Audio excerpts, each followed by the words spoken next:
Hi అండి. నమస్తే అందరికీ. This is Madhavi Narasimha. తిరుపతి వెళ్ళినప్పుడు అలిపిరి మెట్ల ద్వారా మేమైతే దర్శనం అయితే చేసుకున్నామండి. అలిపిరి మెట్లన్నీ కంప్లీట్ అయిన తర్వాత మనకి ఇలా ద్వారం కనిపిస్తుంది. గుడి లోపలికి వెళ్ళడానికి ఇక్కడ ఒక చిన్న వాటర్ ఫౌంటైన్ కూడా ఉంది. ముందుగా టికెట్ బుక్ చేసుకోకుండా ఎవరైనా వెళ్ళే వాళ్ళు ఉంటే గనక ఈ వీడియో వాళ్ళకి యూజ్ అవుతుంది. ఒక్కసారి వీడియోని చూడండి. మేమైతే టికెట్ బుక్ చేసుకోకుండానే వెళ్ళి భూదేవి కాంప్లెక్స్ దగ్గర టికెట్స్ అయితే తీసుకున్నాము. ఇంకా ఫ్రీ టికెట్స్ అయితే 2, 3 కౌంటర్స్ ఉన్నాయండి. వాటన్నిటి దగ్గర టికెట్స్ ఇస్తారనమాట. 12:00 నుంచి 2 గంటల వరకి, మధ్యాహ్నం 12 నుంచి 2 గంటల వరకి మనకి టికెట్స్ అనేవి అవైలబుల్‌గా ఉంటాయి. మనం ఏ దర్శనం ద్వారా వెళ్ళినా సరే మనకి ఉచిత దర్శనానికనేవి టికెట్స్ ఇచ్చేస్తారు.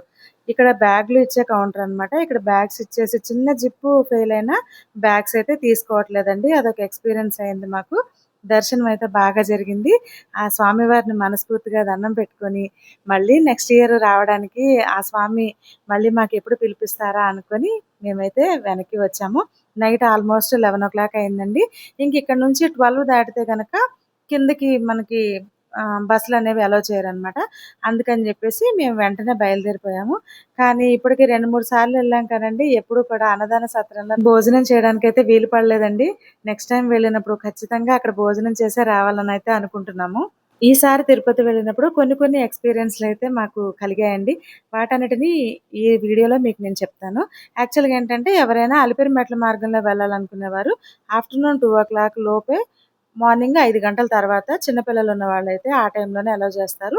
అది మాకు ఒక ఎక్స్‌పీరియన్స్ అయింది. మా చిన్నమ్మాయికి 10 ఇయర్స్ ఉండడం వల్ల వాళ్ళు మమ్మల్ని 2:00 తర్వాత ఎళ్ళాము. వాళ్ళు అలౌ చేయలేదు. నెక్స్ట్ డే మార్నింగ్ అయితే వెళ్ళాము. ఇదొకటి చూసుకోవాలి. నెక్స్ట్ మీకు టికెట్స్ ఇచ్చే కౌంటర్స్ ఎక్కడైతే ఓపెన్ ఉంటాయో railway station, bus stand and Bhudevi complex, Srinivasam, Vishnuvasam ఇలాంటి వాటన్నిటి చోట టికెట్స్ ఇస్తారు. ముందుగా బుక్ చేసుకొని వెళ్ళే వాళ్ళకైతే ప్రాబ్లమ్ లేదు. అప్పటికప్పుడు వెళ్ళే వాళ్ళకైతే రేపటికి ఈరోజు టికెట్స్ ఇస్తారనమాట. మేము అలానే టికెట్ తీసుకొని ఈ అలిపిరి మెట్లన్నీ ఎక్కి దర్శనం అయితే చేసుకున్నాము. దర్శనం బాగా జరిగిందండి. 9 గంటలు సమయం పట్టింది దర్శనానికైతే.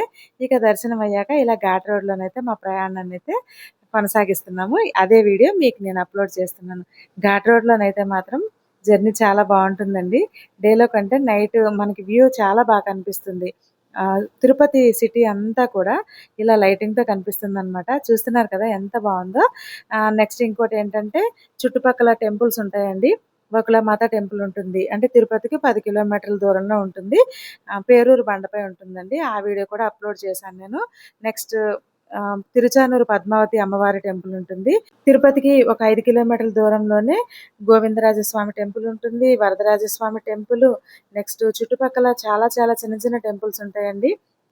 నైట్ టైమ్ చూసారు కదా! ఈ బ్రిడ్జ్ మీద లైటింగ్ ఎలా ఉందో. ఈ లైటింగ్ వచ్చేసి మనకి తిరుపతి సిటీలోకైతే చాలా బాగా కనిపిస్తుందండి. కొండంతా మెరిసిపోతూ ఉంటుంది. నెక్స్ట్ మనకి వచ్చేసేటప్పుడు మేమేంటంటే ఇస్కాన్ టెంపుల్ ఒకటి చూసాము. ఇస్కాన్ టెంపుల్ వీడియో కూడా నేను అప్‌లోడ్ చేశానండి. ఏంటంటే అక్కడ వనమూలికలు గానీ, లేదు అంటే గనక వాళ్ళు గోశాలకు సంబంధించింది గానీ మంచి కార్యక్రమాలైతే చేస్తున్నారు. మీరు తిరుపతి వెళ్ళిన వాళ్ళు ఎవరైనా ఉంటే గనక ఖచ్చితంగా ఇస్కాన్ టెంపుల్‌నైతే విజిట్ చేయండి.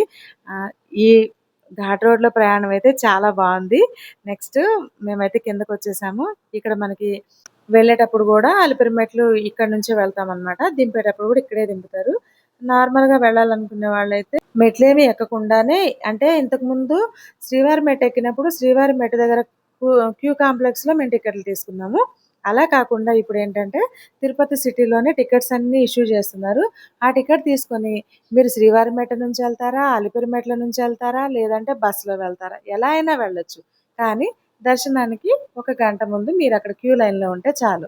దర్శనం క్యూ లైన్ టైం అయిపోయిన తర్వాత వెళ్ళినా కూడా అనుమతించట్లేదండి. ఎందుకంటే ఎక్కువ మంది ఉంటున్నారు కదా! దర్శనానికి కూడా అందుకని. నెక్స్ట్ రేపటి దర్శనానికి మనకి ఈరోజే ఇస్తారు కాబట్టి మనం ప్లాన్డ్‌గా అక్కడ చుట్టుపక్కల ఏవైతే ఉన్నాయో వాటన్నిటిని చూసుకొనైతే వెళ్ళొచ్చు. మీరు ఈ వీడియోలోని ఇన్ఫర్మేషన్ ఏదన్నా మీకు యూజ్ అయిందనిపిస్తే ఇంతవరకు కూడా మీరు ఈ వీడియోని చూసుంటే గనక ఒక చిన్న లైక్ చేసి వెళ్ళండి.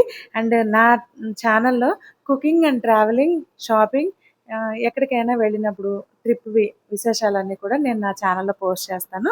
నా ఛానల్‌ని సపోర్ట్ చేస్తూ మీరొక చిన్న లైక్ ఇచ్చారంటే అది నాకు బూస్ట్ లాగా ఉంటుందనమాట. ముందుగా టికెట్ బుక్ చేసుకోకుండా వెళ్ళినా కూడా మాకు దర్శనానికి టికెట్లు దొరికి మంచిగా దర్శనం చేసుకొనైతే మేము వెనుదిరిగాము. మరొక వీడియోలో మళ్ళీ కలుద్దాం. Thank you for watching.